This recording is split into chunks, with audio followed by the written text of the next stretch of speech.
ফারাদ আর জাহিদ আসলো সেখানে। সবাই তাকিয়ে দেখে ফারাদের হাতে গোবল গোলা পানি আর জাহিদের হাতে মেয়েদের বুকের কাপড়। নোমান জাহিদকে বলল, তুই শালার গা থেকে শার্ট খোল, তারপর মেয়েদের এটা পরিয়ে দিবি নিলয়ের বুকে। এরপর ফারাদ, তুই ওর মাথায় গোবরের পানি ঢেলে দিবি। শালা আমাকে বলে কিনা যে আমার কলার না ধরতে, ওকে তো আমি গুলি করে মারবো। নোমানের কথা মতো জাহিদ নিলয়ের কাছে আসলো। নিলয়ের পা থেকে শার্ট খুলে দিতে থাকে। নিলয় চুপচাপ দাঁড়িয়ে আছে, মাথা নিচু করে দাঁড়ানো। চারপাশে গোল হয়ে ভার্সিটির শত ছেলে মেয়ে তাকিয়ে দেখছে নিলয়দের। গা থেকে শার্ট খুলে দিল জাহিদ, তারপর মেয়েদের বুকের পোশাকটা পরিয়ে দিল নিলয়ের বুকের উপর। নোমান দুটো ইটের টুকরা নিয়ে আসতো, নিলয়ের বুকের মধ্যে ঢুকিয়ে দিল। একদম মেয়েদের মতো লাগছে নিলয়কে। নোমান সবাইকে বলল, ছবি তুলে রাখো ওরে, কেউ যেন বাদ না যায় ছবি বা ভিডিও তুলতে। নোমান কথাটা শেষ করে নিলয়ের কাছে আসলো। কানের কাছে মুখ এনে নোমান আবারও বলল, তোকে হিজড়া বানিয়ে দিলাম, বুঝলি? একটা কথা মনে রাখ, কাউরে হুমকি দিয়ে কথা বলতে দুটো জিনিস লাগে। একটা হলো সাহস, মানে বুকের পাটা থাকা লাগে। আর একটা হলো পিছনে লিড দেওয়ার মতো কতগুলো হাত বা ক্ষমতা।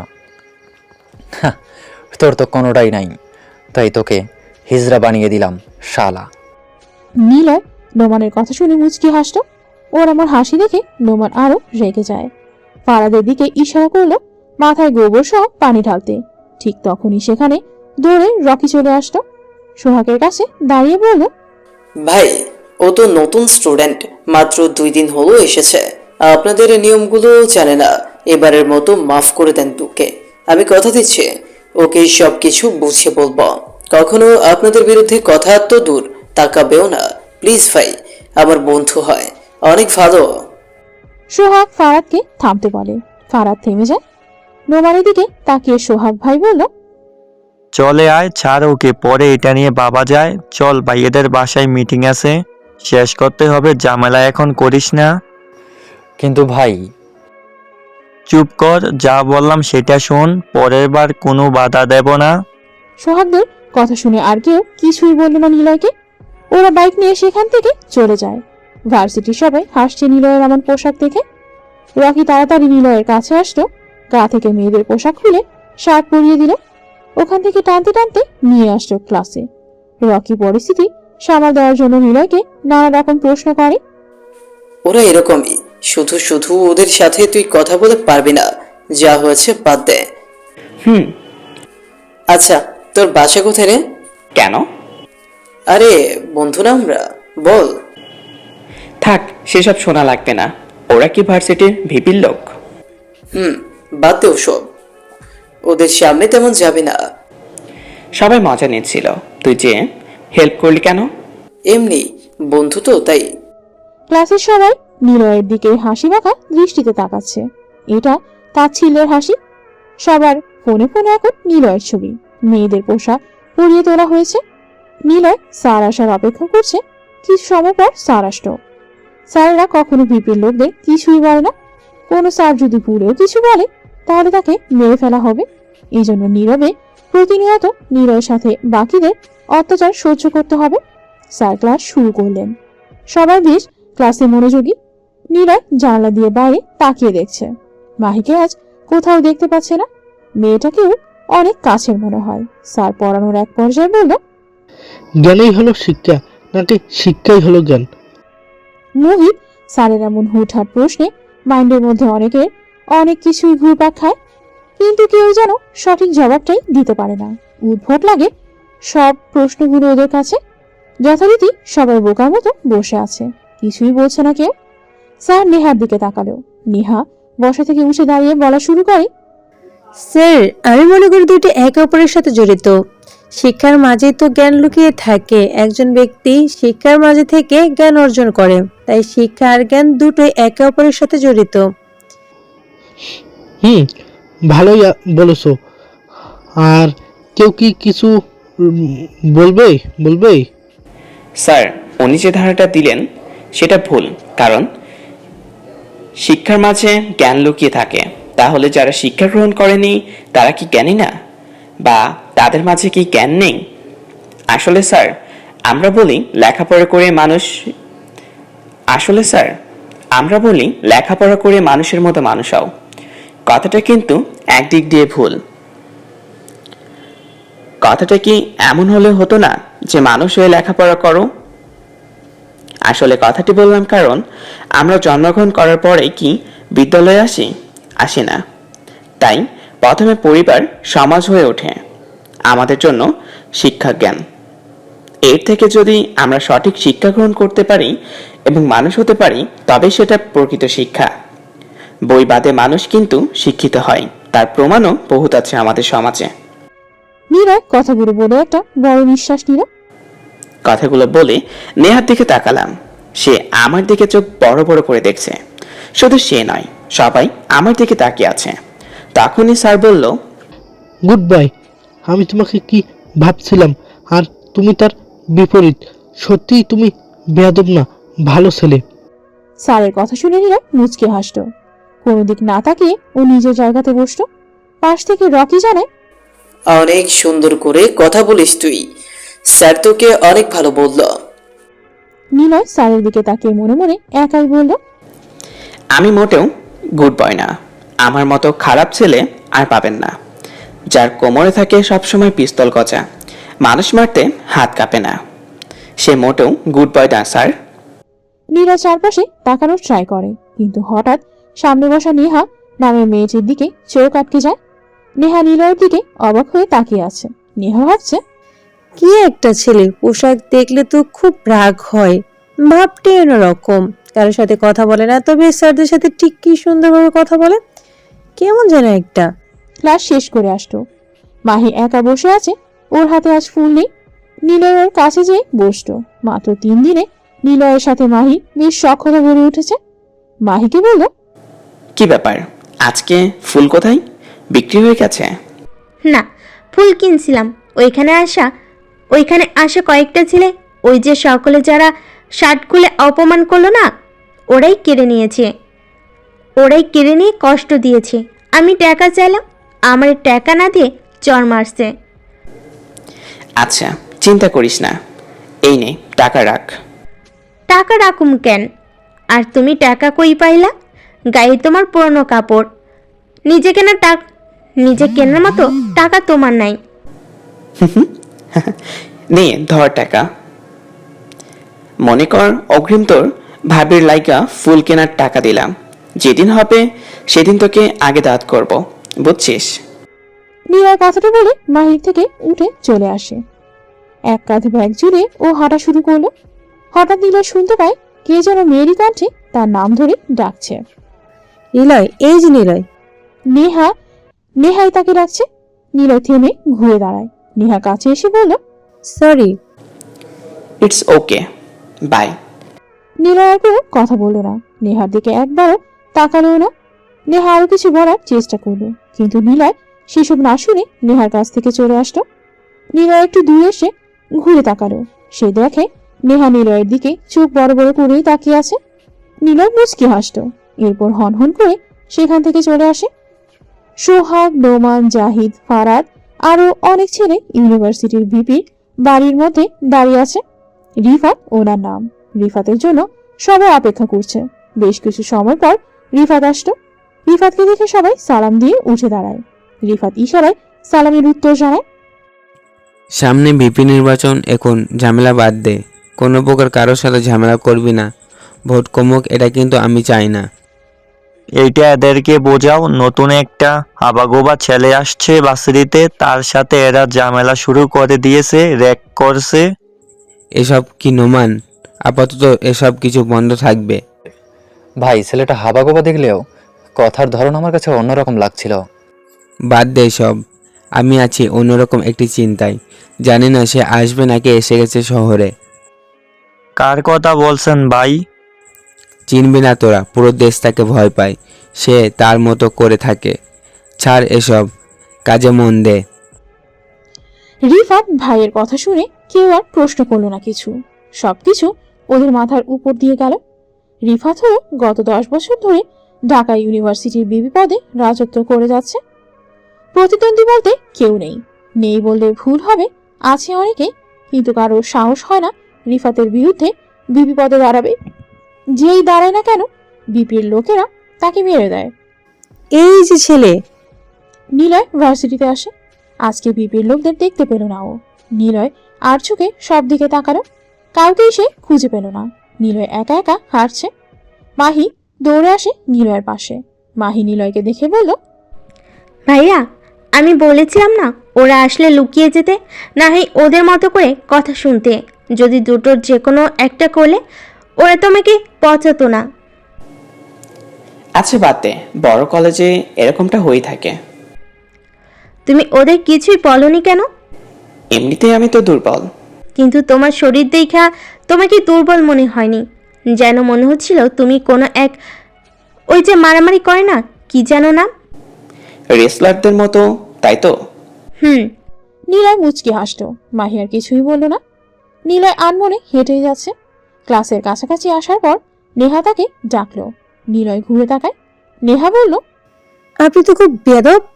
কার কথা বললাম অথচ আজ পাত্তাই দিলেন না। হুম আবার হো বলছেন? আচ্ছা, আমরা তো সেম ক্লাসে পড়ি, তুমি করেই বলছি ওকে। নেহার এমন কথা শুনে নীলয় সামান্য হাসলো। নেহা কপাল কুঁচকে নিলয়ের দিকেই চাইল। নিলয় পাত্তা না দিয়ে ক্লাসের দিকে যায়। সমস্ত ক্লাসে চুপচাপ বসে থাকে নিলয়। রকি এসে দাঁড়ালো। ওর হাতে কয়েকটি পেপারস। সবার উদ্দেশ্যে রকি জানায়, সামনে ডাকসু নির্বাচন, আমাদের ভিপি রিফাত ভাই পোস্টার পাঠিয়ে দিয়েছে। এবারও তিনি প্রতিদ্বন্দ্বী ছাড়াই ভোটে জিতবে। এটা অন্যায়। সবসময় তিনি কেন এভাবে জিতবে? কেন তিনি ভয় দেখিয়ে ক্ষমতা অর্জন করবে? তাহলে কে হবে তার প্রতিদ্বন্দ্বী? কে দাঁড়াবে ওনার বিপরীতে? কার এত সাহস? রকি নেহার দিকে তাকিয়ে কথাগুলো বলছিল। ক্লাসের সবাই তার চুপচাপ শুনছে। হঠাৎ রকির উপর কে যেন একটি কাগজ ছুঁড়ে মারে। রকির রাগে অজান্তে কাগজ প্রেরণকারীকে গালি দিল। নেহার বেঞ্চের উপর কাগজটা এসে পড়ে। নেহা কাগজের ভাঁজ খুলে দেখলো, সেখানে বড় বড় অক্ষরে লেখা, রিফাতের বিপরীতে ভিপির পদে দাঁড়াবো। রকি, কি লেখা কাগজে? পড়ে শোনা সবাইকে। আচ্ছা, ডাকুক নির্বাচন, রকি হবে রিফাতের প্রতিদ্বন্দ্বী। লেখাটা পড়ে সবাই অবাক হয়। যে যার দিকে ফিরে তাকাচ্ছে। রকির হাত পা কাঁপা শুরু করেছে। রিফাত ভাইয়ের লোকেরা একবার যদি জানতে পারে রকি ওনার বিরুদ্ধে দাঁড়িয়েছে, তাহলে রিফাত রকিকে ক্যাম্পাসের মধ্যে কুপিয়ে মেরে ফেলবে। রকির হাত থেকে পোস্টারগুলো পড়ে যায়। রকি দৌড়াতে উদ্যত হলে নিলয় বসা থেকে উঠে দাঁড়ালো। নিলয় রকির পাশে এসে দাঁড়িয়ে বলল, ভিপি পদে দাঁড়াবে রকি। আজকে থেকে আমাদের পক্ষ হতে রকি হবে ভিপি। আমরা সবাই তাকে ভোট দেব। Rocky Rocky Rocky. নিলয়ের কথা শুনে কেউ সাড়া দিল না, কারণ যেই রিফাতের বিরুদ্ধে কথা বলবে বা বিরুদ্ধে স্লোগান দেবে তার জিব রিফাতের লোকেরা এমনি কেটে ফেলবে। এটা আজ নয়, অনেক আগে থেকেই হয়ে আসছে। এই জন্য সবাই চুপ। নিলয় কিছু বলল না। সে সবার দিকে একটু করে তাকালো, তারপর নেহার দিকে এগিয়ে বলল, মানুষ কখন চুপ করে থাকে জানেন? দুটো কারণে মানুষ চুপ হয়ে যায়। একটা কারণ অপমানে, আরেকটা ভয়ে। এখানে থাকা সবগুলোই লুজার, চুপ হয়ে আছে। লুজারদের কাছে কখনো কিছু আশা করতে নেই। আমরা লুজার হলে তুই আরো বেশি লুজার দেখবি। তোকে তো শালা হিজড়া বানিয়ে দিয়েছিল। তোদের মতো লুজার চুপ থাকে, তার মানে তোরা ভীতু। আর এই নিলয় যখন চুপ করে সহ্য করে, তখন সবার সামনে ভয় পাওয়ার ছবি থাকলেও চোখ থাকে হিংস্রতা। নিলয়ের হিংস্রতা মাপতে আসিস না, ভয়ে দম আটকে মরে যাবি। তাহলে কে দেবে রকির সাপোর্ট? কেউ ওর পাশে নেই। নিলয় মুচকি হেসে সেখান থেকে চলে যায়। যে ছেলেটাকে লুজার বলেছিল নিলয়, সেই ছেলে রিফাত ভাইয়ের লোকদের কাছে ফোন করে। ছেলেটার নাম পাপন। পাপন ফারাদের কাছে ফোন করে, ভাই, রকি আপনাদের বিরুদ্ধে দাঁড়াতে চাইছে, নমিশন রেডি করেছে, আর পিছনে আছে নিলয় নামের নতুন একটি ছেলে। কি? আচ্ছা, আমরা দেখছি। ফারাদ ফোন কেটে দেয়। রিফাত ভাই জরুরি মিটিংয়ে ব্যস্ত, তাই সে কাউকে কিছুই বলল না। তারপর নিলয় ক্যাম্পাসে বসে আছে। ও কারোর সাথে কথা বলে না। ক্লাসে শেষের দিকে যে বসে, রকি ওর পাশে এসে দাঁড়ালো। রকির দিকে তাকালো নিলয়। রকির চোখে মুখে বিশাল ভয়ের ছাপ লেগে আছে। নিলয় রকির এমন ভয়ার্থ মুখ দেখে না হেসে থাকতে পারল না। রকি নিলয়ের এমন অসহ্য মার্কা হাসি দেখে রকি বিরক্ত হয়ে বলল, কি ব্যাপার, খুব আনন্দ হচ্ছে তোর? আমি আর বাঁচবো না। কোথায় একটু সান্ত্বনা দিবি তোর ফাইজলামির জন্য? জানিস আমি আর তুই দুজনেই খুন হতে যাচ্ছে। আগে তো তোরা চিন্তা কর, আমারটা ভাবা লাগবে না। আর আমি কেন? আমি কোনো ফাজলাম করিনি। তুই ভিপির পদে ইলেকশন করবি। তাহলে আমার লাশটা কে রাস্তার কুকুর দিয়ে খাওয়াবে? নিলয় রকির এমন কথা শুনে ঠাস করে একটা চর বসিয়ে দিল গালে। নিলয়ের হাত থেকে এমন চর খেয়ে রকি কিছুই বুঝলো না। আরো একটা চর দিতেই যাবে, রকি ভয়ে গালে হাত চেপে ধরল। নিলয় তখন হু হু করে হাসতে শুরু করেছে। রকি অবাক হয়ে তাকিয়ে থাকে নিলয়ের এমন হাসি ভরা মুখটার পানে। রকি ভয়ে ভয়ে প্রশ্ন করল, তুই হাসছিস কেন? নিলয় গম্ভীর হয়ে বলল, প্রথম চটটা তাৎক্ষণিক খেয়ে গেলি বল, আর পরের চটটা মারার আগে তুই নিজেই চুপসে গিয়েছিস। চরকে বাঁচানোর জন্য হাত দিয়ে গাল প্রচেষ্টা করেছিলি। প্রথম চরটা হলো তোর জন্য শেখার বিষয়, আর তারপরের চরটা হলো তোর জন্য নিজেকে বাঁচানোর বিষয়। নিলয় আর কিছু বলল না। সে ক্যাম্পাস থেকে উঠে ক্লাসের দিকেই যেতে থাকে। যথারীতি সে ক্লাসের পরিচিত শেষ বেঞ্চে যেয়ে বসল। স্যার কিছু সময় পর এলেন। সবার উদ্দেশ্যে তিনি বললেন, আগামী সপ্তাহে তোমাদের সাপ্তাহিক এক্সাম নিব, সবাই প্রস্তুতি গ্রহণ করো ঠিকভাবে। সবাই চিন্তায় পড়ে যায়। আগেরবার এমন সাপ্তাহিক পরীক্ষায় কথা চলছিল। মিরাজ নামের একটি ছেলে ভিপি পদে দাঁড়ানোর ইচ্ছে পোষণ করছিল, আর কথাটা রিফাতের কানে চলে যায়। রিফাত এসে মিরাজকে এবার সবার সামনেই খুন করে। স্যারকে বলে, বাকিটা আমি সামনে নেব স্যার, ভোটটা আমাদেরই দিয়েন। রিফাত সেবার পাশ করে। সাপ্তাহিক এক্সাম শুরু হওয়ার পর মিরাজ তার রেজাল্ট জানতে পারেনি। তার আগেই রিফাত ওকে মেরে ফেলেছিল। পুলিশ একে কত যে খোঁজ নিয়েছে, কিন্তু একদিন গেলে পুলিশ পরের বার আসে না। বাকি সবকিছু রিফাত তার নিজের আন্ডারে নিয়ে নেয়। এজন্য যে কোনো কেস ধামাচাপা পড়ে থাকে। স্যার নিলয়দের কাছে এসে দাঁড়ালো। নিলয় বসা থেকে উঠে দাঁড়ায়। স্যার বলে, আচ্ছা নিলয়, তোমার বাসা কোথায়? কি হলো বলো। ওকে স্যার আমি একটু বাইরে যাব। স্যারের কাছ থেকে চলে আসতো নিলয়। ক্লাস থেকে সবার সামনে দিয়ে বেরিয়ে আসতো। বারান্দায় কয়েকবার পায়চারি করে নিল। মনে মনে অনেক কথা ভাবছে নিলয় পায়চারি করতে করতে নিজের মনেই বলল, নিলয় আমি কি বলবো স্যারকে? যদি ওনার সামনে থাকতাম তাহলে স্যারের কথার উত্তর দিতে হতো। আর আমি চাই না কেউ আমার সম্পর্কে জানুক। আমি চাই না কেউ জানুক আমি মাস্তান দ্য ক্লিয়ার। আমি মাস্তান দ্য কিলার। আমি খারাপ ছেলে। ফেলে আসা দিনগুলির মতো চাই না আমার দিনগুলি লাঞ্ছনা। বাইরে থেকে ক্লাসে আসলো নিলয়। সোজা বেঞ্চে যেয়ে বসতো। তখনই দেখি নেহা নিলয়ের দিকে তাকানো শুরু করে। নিলয় এখন সবার কাছে খ্যাত বাজে ছেলে হয়ে গেছে, কিন্তু নেহার এমন আর চোখে তাকানোর ব্যাপারটা সে মেনে নিতে পারছে না। নতুন কোনো রহস্য দেখা যাচ্ছে। এমন সময় স্যার বোর্ডের সামনে এসে বলল, আচ্ছা বলো তো, তোমরা মানুষ মরণশীল, এটা সবাই জানি। আমরা আমাদের কোনো এক সময় মরতেই হবে, কিন্তু আমরা মানুষেরা কেন এত বড়ই করি, দুনিয়াতে এত কিছু করি?